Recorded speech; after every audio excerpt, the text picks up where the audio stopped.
I'm sorry it's not in our platform right now, because it wasn't a discussion I had with people prior, or that Elizabeth or I had prior to this election.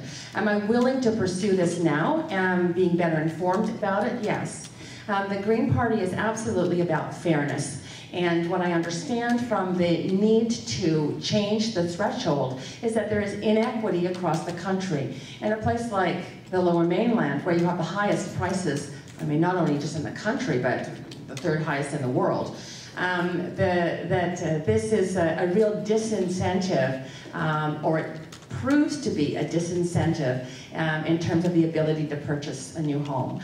I was shocked to get the information from one of your colleagues just prior to this meeting that the GST amounted to, after the tax break of $19,000, another $21,000 in tax paid on a home purchased.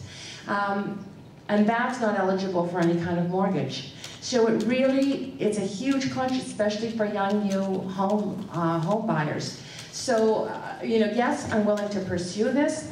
Yes, I understand that it is an equity issue. Yes, it makes sense to have every kind of threshold like this indexed and reevaluated on an ongoing basis. Thank you. If I were to think of, I have a lot of friends who are real estate agents, and the number one tax that they complain to me about, and maybe those in the room with either nodding or shaking your heads can agree or disagree, the number one tax that they complain about is actually the property transfer tax. That if we can get that, I see some nodding, this is good.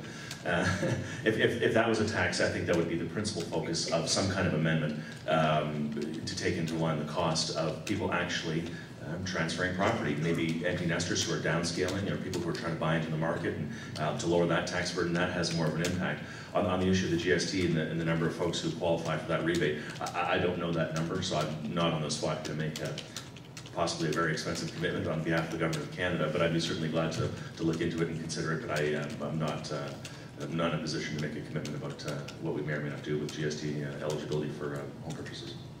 Thank you. Well, I think it's a very good suggestion, and as I mentioned earlier, we've already had a proposal to look at an exemption for GST for affordable rental housing. I think now with the HST and the imposition that's created, it just adds sort of insult to injury for people here in BC. But I think the point that underlies this is that there's a whole number of tools and mechanisms that can be used in terms of tax incentives, housing supply, but we need to actually sit down. We're not gonna, we can all sit here today and say, well, sure, like, check that one off, check that one off, but unless there's a process and a way to actually sit down and bring these different ideas and tools together and to put it into a coherent plan, then I don't think we're going to make any progress. And so I feel very strongly that we have to make a commitment, and I hope every party does today.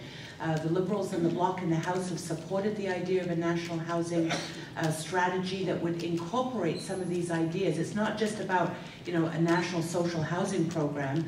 I'm very much in favor of that, but it's also about relying and encouraging incentives in the market housing as well. And I think that's where the Real Estate Board and other organizations, the UDI, can be very helpful. And frankly speaking, I think we've gotten to the point now where issues around tax incentives become very critical. So the idea in this particular question, I think, is very attractive. I think you have to plot it out. You have to put it as part of a mix in the plan. So to me, the question is there a commitment to do that in a coherent way that will produce the plan with deadlines, outcomes, and goals that we need to see, that we're actually going to produce more affordable housing? That's the real question. We cannot just look at those two solutions, which is threshold for rebates and indexing to inflation. I think we need to come together with all the partners, and that's why we're talking about a national housing initiative. You need to bring your partners to the table, because there are lots of other things that the federal government can do other than the HST rebates. I mean, we can look, for instance, at deferring capital gains. We can look at accelerating depreciation. We can look at permitting of course, the GST, HST exemptions. But we can look at, again, deducting losses against other income. There are lots of things that we can do, but we need to sit down and talk about which are the most effective ways to do it and how every partner can play a role. Because if you talked about the provincial transfer tax, for instance, we can sit down at the table with the province and we can say, look, you know, you have a transfer tax, maybe we should talk about that. What can we do about it? So it's about working in partnership with everyone. The private sector, non-profit sector, provinces, municipalities, and the federal government, using what instruments each one has to be able to achieve the goals that we're setting out to achieve. I also wanted to say that it's very touching. This is a debate, right? It's not here to be all pleasant and nice. It's very touching to hear James Moore talk about all of the issues of housing when his government has cut housing, has never mentioned housing at all for the 5 years that they've been in government. So it's kind of nice to sit here and say, oh my goodness, this is a great thing, let's do it. I think we need to be able to put our money where our mouth is over 5 years. And again, I mean, it's really nice for Libby to say that they support a national housing strategy. In 2004, Paul Martin had a national housing strategy, costed on the table with a partnership, which for a whole year we had spent going around the country with a new housing minister to try and create that strategy. And he asked Jack if he would support it and wait for the budget to come down in 2006, and he didn't. So, you know, we could have been to the 5th year of a national housing strategy right now. So let's not just talk about what we would do, let's talk about what we do and what Thank you, we Dr. have done. 1 minute rebuttal.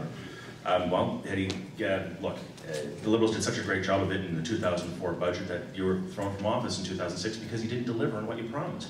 You said that we'd be in year 5 right now. Well, if you had actually delivered it, we would be in year 5. You didn't deliver on it, and that's why the Liberals can't be trusted on this file. You say our government hasn't done anything. Well, we have done.